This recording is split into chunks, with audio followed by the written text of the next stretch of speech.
This week on MasterChef, we're going to make Alvin's rainy day dish. Now, I hope I don't butcher the name of this dish too bad, but I'll give it my best shot. It's called the Babi Pongteh and Sambal Ikan Bilis. I probably butchered that really bad. So essentially what this is a pork belly stew with a sambal with anchovies in it. Okay, to start off, you just want to get your shiitake mushrooms. You want to put them in a bowl. And then you want to completely cover these with some warm water. Now you just want to let these sit for about 30 minutes to soften up. Now I've got my pork belly here. Now when I bought my piece, the skin was still on, and we don't want that. So we're just going to go ahead and slice that off. Once you got the skin on removed, we're going to cut these up into little chunks.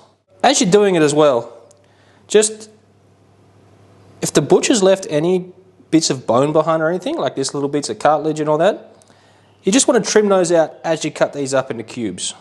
So we'll go ahead and get that all knocked out, and then we'll come back. Okay, after you got them all cut up there, you don't get too caught up on the sizes of them. I mean, as long as they're all roughly around the same size, it's going to be fine. So we'll get that transferred over into another bowl, and then we'll crack on with the next step. Okay, for the next step, we're going to be making a paste that the meat's going to be simmering in. Now, I couldn't find fermented soybeans, but I found these fermented black beans. Now, even though it's a little bit different, it still should bring that nice funkiness that the dish needs. So we're just going to plop all these into the food processor here, and then we'll get them processed up. I've just got a little bit of neutral oil heating up in a pan there, and then we're going to add the paste. So we're just going to cook this off for a couple of minutes till it's nice and fragrant. You just want to keep it over a medium heat, and yeah, we'll cook this for a couple of minutes. Been stir frying this off for about 2 or 3 minutes. Now the best thing to use for this would probably be a wok, but I don't own one, so also with the utensils I got, we'll make it work. Alright, once you're at this stage, go ahead, dump the pork in, and then we'll get this all nicely coated in the paste. Also spray some over the wall like I just did. Not a problem. That's what sponges were invented for. Okay, we'll get this pork all coated up. We'll stir fry it off for another 3-4 minutes, and then we'll add the other ingredients. Had this stir fried off for about, I don't know, 4 or 5 minutes, maybe a little longer. And now we're going to add the shiitakes and potatoes. I just went ahead and cut all of the shiitakes in half, so I want everything to be roughly the same size when it's cooked down. So the potato will shrink down a little bit in size, so I've cut that just a tiny bit bigger. Now we want to get all this stirred in and get everything nicely coated, and then we'll add a bit of the mushroom stock. Got everything mixed in, nicely coated. Now I'm just going to add some of the mushroom juice. You're just going to add enough so it just kind of comes up and covers the pork there. Then we're going to just settle everything down. We're going to bring this to a boil, and then we'll reduce it down to a simmer. At this point we're going to add ketchup mayonnaise. Now at the store, I couldn't find any ketchup mayonnaise. I found this, which is some sweet soy sauce. Now, I had a little taste of this, and this is very, very similar to ketchup mayonnaise, which all ketchup mayonnaise is sweet soy sauce. So, it should be fine. So add 2 tablespoons of that. Now we'll just get everything nicely incorporated, bring it to a boil, and then we'll reduce it back down to a simmer. Okay. Once you got it simmering away there quite nicely, you just want to cover it with a lid. I'm going to leave a little space on just so it does evaporate a touch. And then we'll let that simmer away until the pork's nice and tender. So just as a little side note, I've got a little leftover mushroom juice here. Now don't throw that away. Next time you cook some ramen or something like that, use that instead of just plain water, and we'll make it extra special. Alright, as you can see, I've got my anchovies in the frying pan. Just frying off on a medium high heat, and I'll get these to the golden and crispy, and then we'll get them out of the pan and carry on with the next step.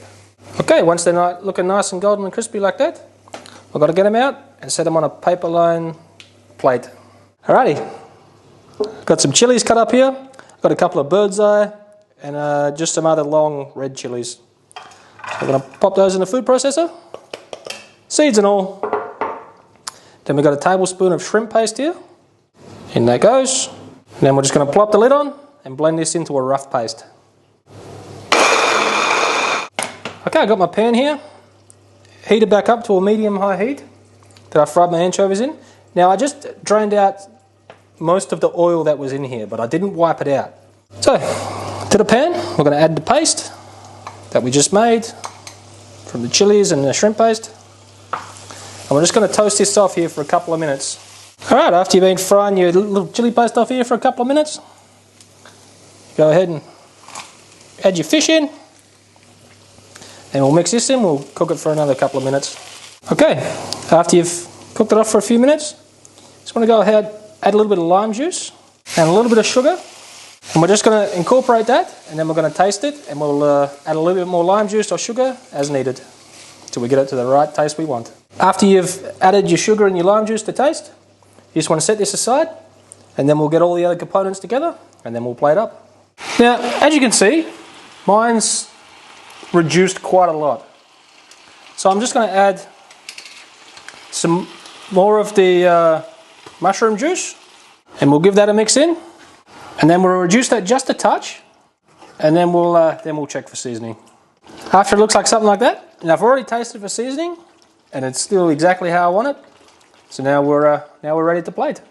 So I've got this little fluffy thing on my microphone, but we've had a little bit of trouble with the audio lately, as you've probably heard on some of the videos. So we're slowly working through some things to see to get it just right. Now comes the most perfect time. I get to eat it. Now I've been snacking on this while my camera lady was taking some pictures, so I already know it's going to be really good, but I haven't tasted everything as a whole. I also just made some rice to go with it. That's just normal boiled rice. So let's get everything on a fork, or in this case a spoon. Ooh. This dish is an absolute umami bomb. It is so good. As we speak now, my mouth's just salivating because I want some more. The chilies and that sambal with the fish, that just adds that extra bit to it. Before I made this dish, I've never in my life would have thought I would be searching out an Asian shop and using all this shrimp paste and everything, because the smell to me it just put me off. But when you actually use it and you cook it down and put it in something like this, it is absolutely amazing. I'm definitely going to be using some more Asian ingredients like the fermented stuff from here on out. This is absolutely amazing.